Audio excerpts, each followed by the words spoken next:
Welcome back to UKD technical education. আশা করি সকলেই ভালো আছো।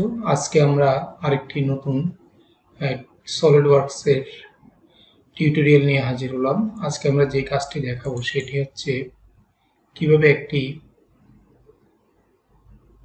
এরকম ঝুড়ির মতন তৈরি করা যায় বা একটি পট তৈরি করা যায় সেটি আমরা দেখাবো।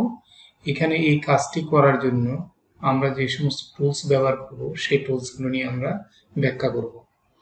তাহলে চলুন আমরা শুরু করি আজকের কাজটি।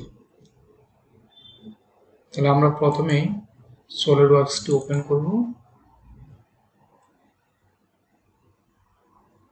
তারপর সেখান থেকে আমরা চলে যাব পার্ট ডিজাইনে।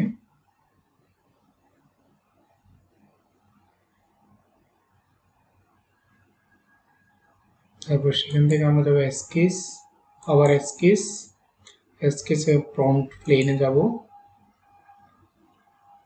তারপর এরকম কার্সারটি এরকম হবে আমাদের।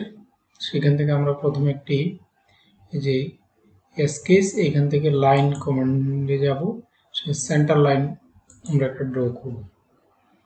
তাহলে এই যে এখান থেকে আমরা এটাকে জাস্ট ধরে এখান থেকে ক্লিক করে সেন্টার লাইনটি আমরা লম্বা করে নেব। ঠিক আমরা ছেড়ে দিব এবং এখানে ওকে করব। তাহলে আবার ওকে করব, সেন্টার লাইনটি আমাদের হয়ে গেল। নেক্সট হচ্ছে আমাদের এইখান থেকে আমরা চলে যাব টুলসের মাধ্যমে আমরা কাজ করি। এখানে সেন্টার ধরবো, ধরার পরে আমরা জাস্ট একটু করে যাব, তারপর এটাকে এইভাবে করব, আবার এখানে ক্লিক করব, তারপর আসতে হবে এখানে ছেড়ে দেব এবং এস্কেপ চাপবো। তাহলে আমাদের লাইনটি কমপ্লিট হয়ে গেল। এখন আমরা যে কাজটি করব সেটি হচ্ছে যে অফসেট করব। অফসেট এন্টিটিস যাব, যাওয়ার পরে আমরা এটাকে ক্লিক করব, করার পরে এটি আমরা রিভার্স করব। এই যে অফসেট এন্টিটি রিভার্স হয়ে গেল। এখানে মিলিমিটার আছে 10, আমরা এটাকে দিব 5 মিলিমিটার। আমরা যদি 7 মিলিমিটার দিয়ে করতে পারি আমরা 5 দিয়ে করব 5। ওকে, এখন আমরা এখানে দিব ওকে।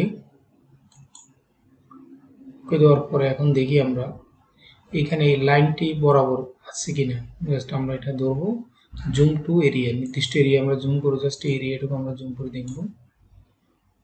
এটা জুম করে দেখি, দেখেন এখানে এই পয়েন্টটা কিন্তু লাইনে আছে, হ্যাঁ, সেন্টার লাইন বরাবর, কিন্তু এটি সেন্টার লাইনের থেকে বাড়তি আছে। এই বাড়তিটুকু আমাদেরকে আগে কেটে ফেলতে হবে। তাহলে আমরা কোথায় যাব কাটার জন্য, এই বাড়তিটুকু কাটবো। সেক্ষেত্রে আমরা যে ট্রিম এন্টিটি, থেকে শুধু ট্রিম প্রজেস্টে যাব। তারপর জাস্ট এই যে এটা আসছে কাটসার, দেখেন এটা কিন্তু সিলেক্ট হয়ে গেল। জাস্ট এখানে কাট দিয়ে আমি কেসির মতন আসবে, কেটে দেব। ওকে, এই যে আমার এখন ক্লোজ।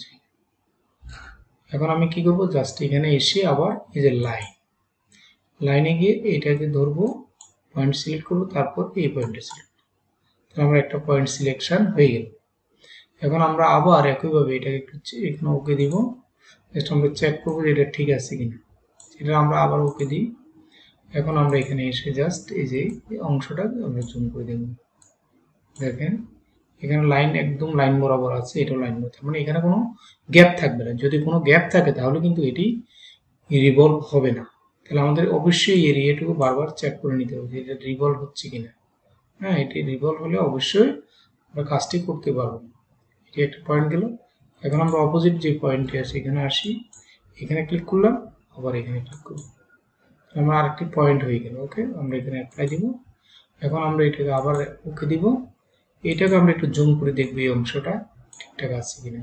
দেখেন গ্যাপ থাকলে কিন্তু হবে না। এই যে আমাদের ওকে আছে, তাহলে আমরা আবার ক্লোজ করব। ক্লোজ করলাম। এখন আমরা কি করবো, এটাকে জাস্ট আগের জায়গায় নিয়ে আসবো, আগের পজিশন আমরা নিয়ে আসবো। ওকে, এখন আমরা এটাকে রিভলভ করবো।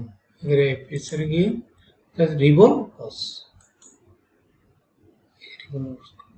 এখন আমরা 360 ডিগ্রিতে করবো, যেহেতু ঘুরাবো। তাহলে আমরা আবার কি রিভলভ ওকে। এই যে আমার জিনিসটি তৈরি হয়ে গেল। ঠিক আছে, একদম সহজ একটি কাজ এবং এটি আপনারা করতে পারবেন খুব সহজেই।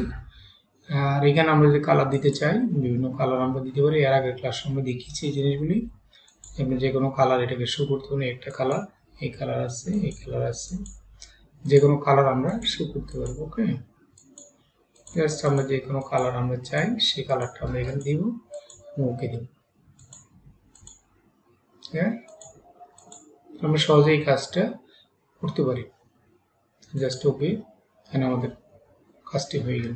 তাহলে আমরা এখান থেকে আজকের এই টিউটোরিয়াল থেকে আমরা যে কাজগুলো শিখলাম বা যে কাজগুলো আমরা দেখালাম সেটি হচ্ছে কি কি। প্রথমে হচ্ছে আমরা কাজ করেছি হলো আমাদের এই যে স্কেচ লাইনে গিয়ে, তারপর সেন্টার লাইন, তারপর হচ্ছে আমাদের, তারপর আমরা দুইটা কাজ করেছি। এদিক থেকে আমরা কাজ করেছি ট্রিমের কাজ, তারপর আমরা অফসেট কিভাবে করে, অফসেট রিভার্স ফরওয়ার্ড কিভাবে করে সেটি দেখিয়েছি, এবং তার লাস্টে আমরা দেখছি রিভলভ কিভাবে করা। তাহলে এই কাজটা আপনারা করবেন, এবং খুবই ছোট একটি কাজ, এবং এটি আমরা যখন কোনো ডিজাইন করতে যাব সেইটিগুলো আমার কাজে লাগবে। ধন্যবাদ সবাইকে। আমাদের ক্লাসগুলো দেখবেন এবং এই ক্লাসগুলো ভালোভাবে যারা দেন না, পূর্বের যে ক্লাসগুলো আছে সেই টিউটোরিয়ালগুলো দেখবেন। এটি আমাদের 11 নম্বর টিউটোরিয়াল সলিডওয়ার্কসের। তাহলে আপনারা ধারাবাহিকভাবে যদি কাজগুলি দেখেন অবশ্যই কাজগুলি শিখতে পারবেন। আবারও ধন্যবাদ জানিয়ে আমাদের চ্যানেলটি সাবস্ক্রাইব করবেন এবং আমাদের পাশে থাকার জন্য ধন্যবাদ সবাইকে।